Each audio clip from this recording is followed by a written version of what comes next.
guys, never stop done here today, and we are reacting to the brand new character that's being released. Of course, it's Dragon Ball Daima.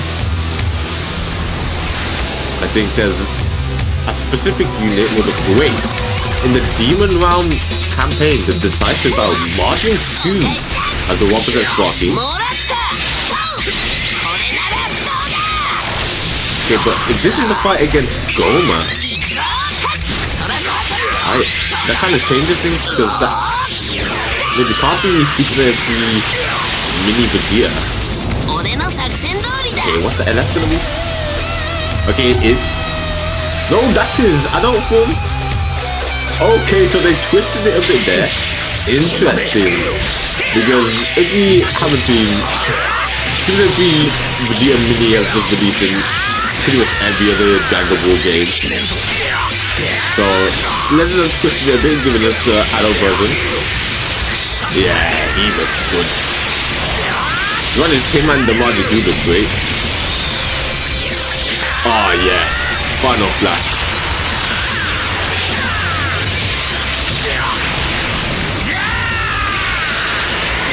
Yeah, that looks sick. Okay then, onto the kick breakdowns.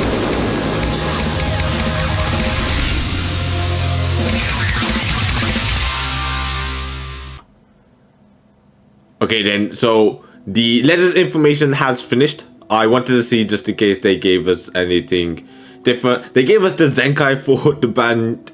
Well, I don't say brand new, but he's pretty new. The Dragon Ball Daima Mini Goku, the green one that we were able to get for free. So he's got a Zenkai. It's an interesting choice. I guess they wanted to buff out some Zenkais for the Daima tag pretty early on. So I guess it kind of makes sense. But yeah, we have the information for Majin Kuu here.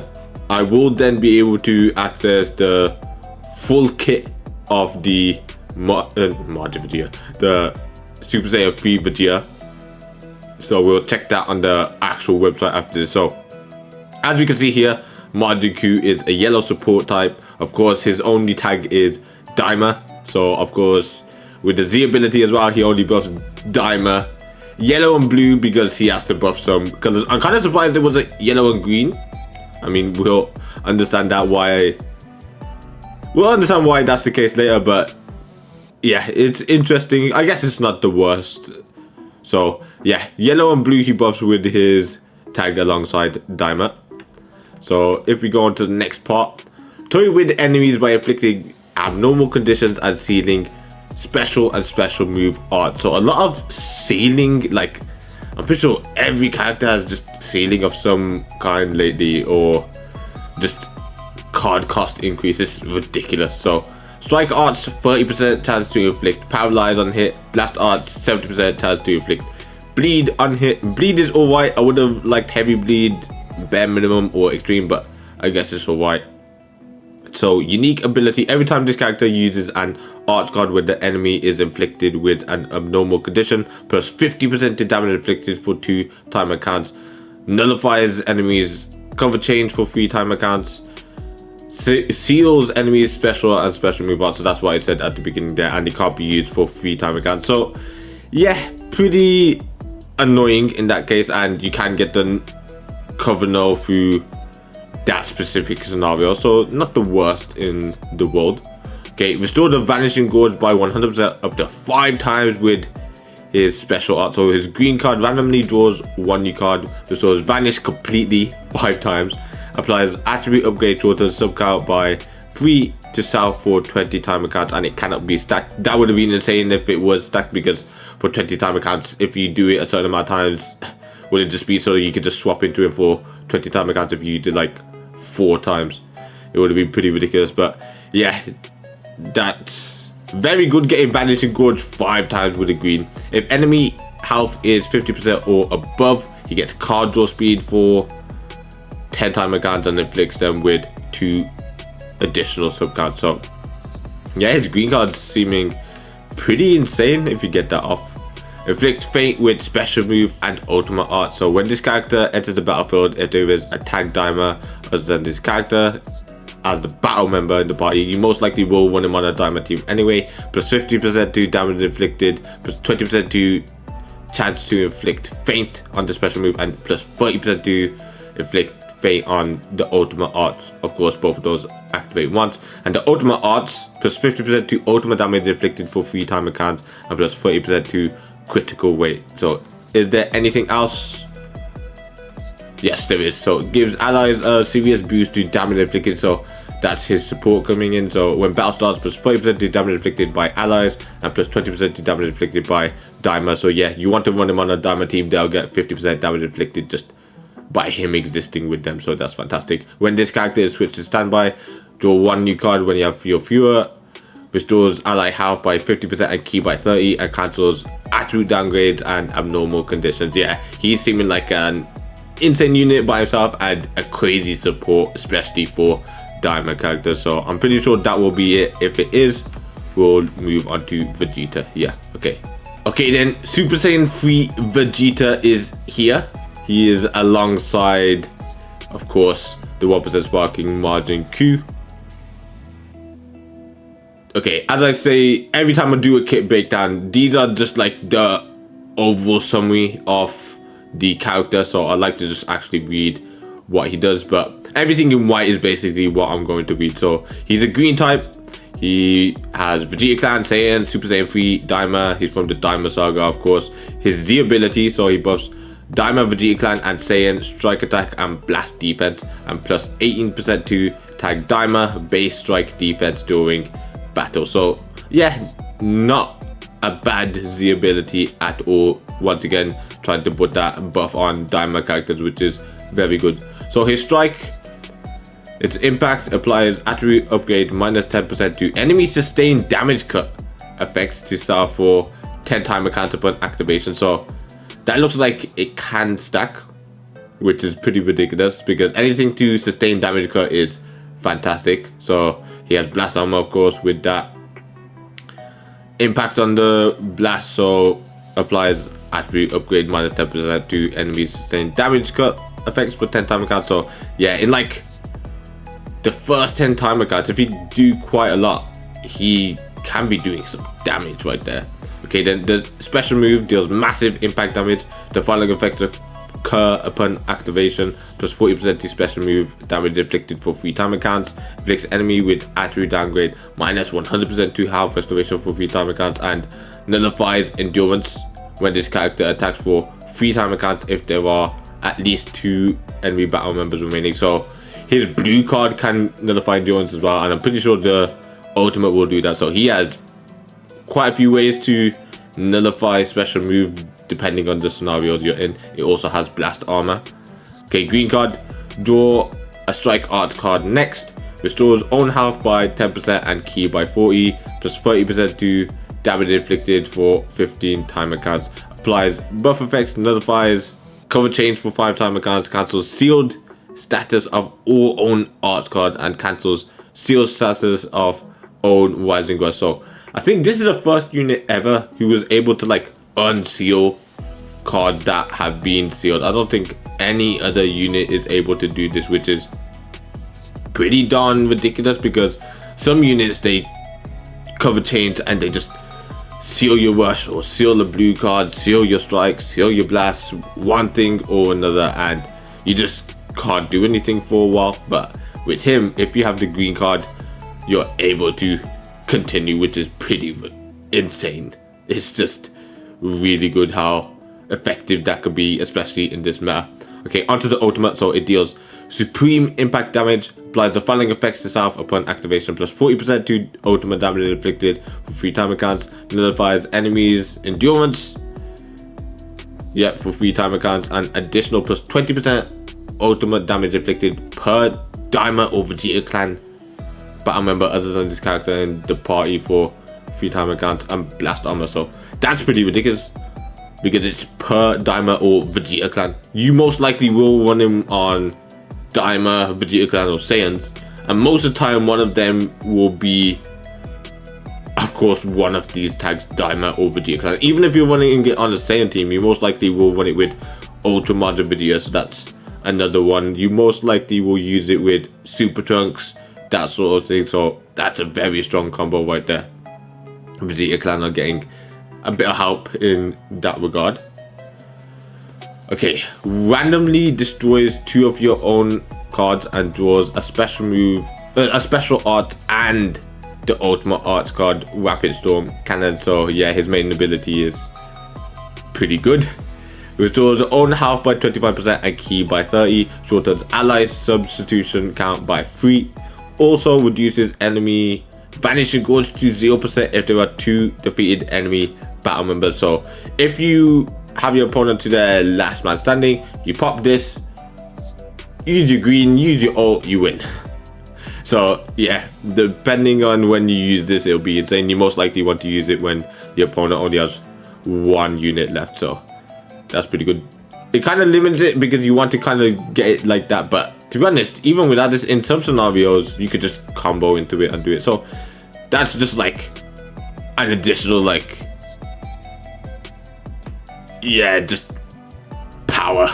He just gets additional power for the sake of it. Like, why have this control when your opponent is already suffering? They're about to lose the game, they've got 1 unit left, and you're just like, yep, you can't do anything now, goodbye. Guaranteed LF pretty much. Okay, unique ability. So the first unique ability applies the following effects to self when battle starts, plus 250% to damage inflicted. Damn, that's a lot for an LF. I think that's the highest amount LF just gets in terms of damage inflicted straight away. So this guy is going to be an absolute monster when it comes to damage. Reduces damage received by 70% and reduces impact, slice and pierce damage received by 20%. I might be wrong, but I'm pretty sure these are normally 10%, so 20% seems crazy because that means any impact, slice and pierce damage received is reduced by like 90% total. He gets card draw speed minus 10 to strike and blast arch cards. So the following effects occur when this character enters the battlefield. So plus 40 to key, randomly draws 1 new card when you have 3 or fewer, cancels on attribute downgrade, shortens allies sub count by 2 and that activates twice, applies the buff effect nullify attribute downgrades up to 2 times and that activates 5 times. Okay, so that's pretty good. It can happen 2 times, 5 times, so you could pretty much just stop it 10 times, which is very good. Okay, if own unique gold is at 50% or more, also consumes 50% of it, and the following effects occur. Restores health by 15%, plus 30% to damage inflicted for 10 time accounts, applies buff effects, nullifies enemy, reduce key effects to self for 10 time accounts, nullifies on unfavorable element factors for damage sustained for 10 time accounts, randomly destroys 2 enemy cards and reduces enemy key by 20. That is really good. This guy is seeming ridiculous. He unseals cards, he doesn't get affected by reduced key. He just seems like he's just gonna keep going and going and going. So applies buff effects, nullifies cover change for 5 time accounts when this character uses a strike or blast art card, activates once. It resets after a character switch. Applies the following effects to self if you have 1 of your card after this character uses a strike or blast, activates once, randomly draws at most 2 new cards, restores key by 40 plus 50% to damage inflicted for 5 time accounts, and he goes type neutral for 3 time accounts. Yeah, his gorge is seeming pretty ridiculous. So once it's at 50% or more, it'll consume 50% and then you'll get all of this. And that, even like 2 of those lines seemed really good, so to get all of it is fantastic. Okay, then second unique ability, he cover changes against blast arts. It's comparable with the special move. Charges own unique gorge while this character is on standby. So basically you put him on the bench for a while. Well, not the bench of your team, but the bench of the battle. And then you, well, standby basically. You wait, he comes in with 50%, or you'll most likely see that he got 100% when they show the little icon for it. And then you bring him in and just go crazy. And if you are at 100%, I'm pretty sure you can potentially pop it twice, because if it starts at 50%, you go to 100%, use it, it uses 50%, you have 50% left, you use it again, you get another 50% taken away. That's how I think it gets consumed, and you just go pretty crazy, because in like the first 2 cards you use it, you'll use this basically twice. Of course, some of these activate once, but you'll get it 2 times from that. All of these effects that don't say activate once, like for specific time accounts. So yeah, that seems pretty strong. So apply the following effects to self every time an ally is hit with an enemy's arts attack while this character is on standby. So restores health by 3%, charges unique wards by 4%, plus 50% to the next special move damage inflicted, activates once. Activation resets once he enters the battlefield. Shortens sub count by 1. Activation resets once he enters the battlefield. So yeah, that's fine. The following effects occur when an ally defeats an enemy. So even if you're not fighting with Vegeta, if you take someone out, you reduce their Dragon Ball by 1, which is annoying, and restores own health by 20%. So that character can heal depending on... Oh no, not that character. He will heal by 20% when someone on your team defeats one of your opponent's units, which is once again a very powerful amount. 20% is very good. The following effects occur when an ally is defeated. So charges own unique wards by 50%, which will allow it to pop 1 time. Increases own Dragon Balls by 1, so you can take 1 away if you defeat an enemy, and you can gain 1 if one of your teammates are defeated. Okay, which was ally health by 20%. Man, this guy is seeming ridiculous. Plus 20% to damage inflicted by allies. So yeah, he covers like both parts. If you defeat an enemy, you get buffs. If one of your teammates is defeated, you get buffs. So that's really good. The following effects occur when enemy activates a special move, ultimate, or awakened arts, or a rising rush while this character is on the battlefield. Shortens ally sub count by 3.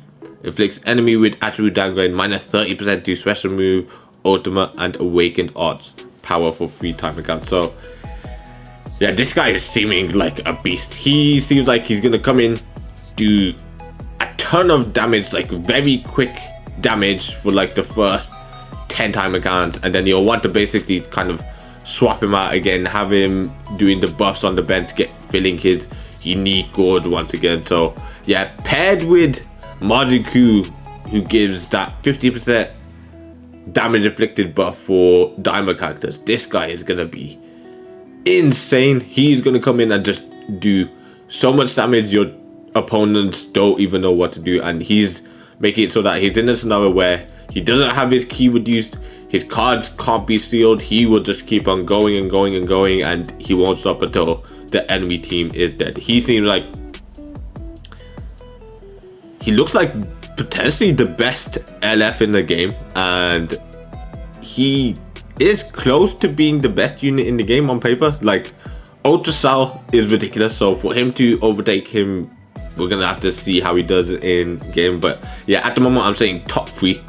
Like, that's ridiculous, because at the moment I think the best LF is the tag Super Saiyan Gohan and Trunks, who succeed into, or use the succession mechanic to go into Super Saiyan Trunks, and then I'll probably say this dude competes with them very, very strong. So let me know if you're excited for Daima. I 100% am. I definitely will summon on anything Daima related, even if it takes us all the way up to the anniversary, because it's just so exciting. And yeah, that guys, I hope you enjoyed. If you did, hit that like button, and if you want to see more of the features, subscribe. See you on the next one. Good. Bye.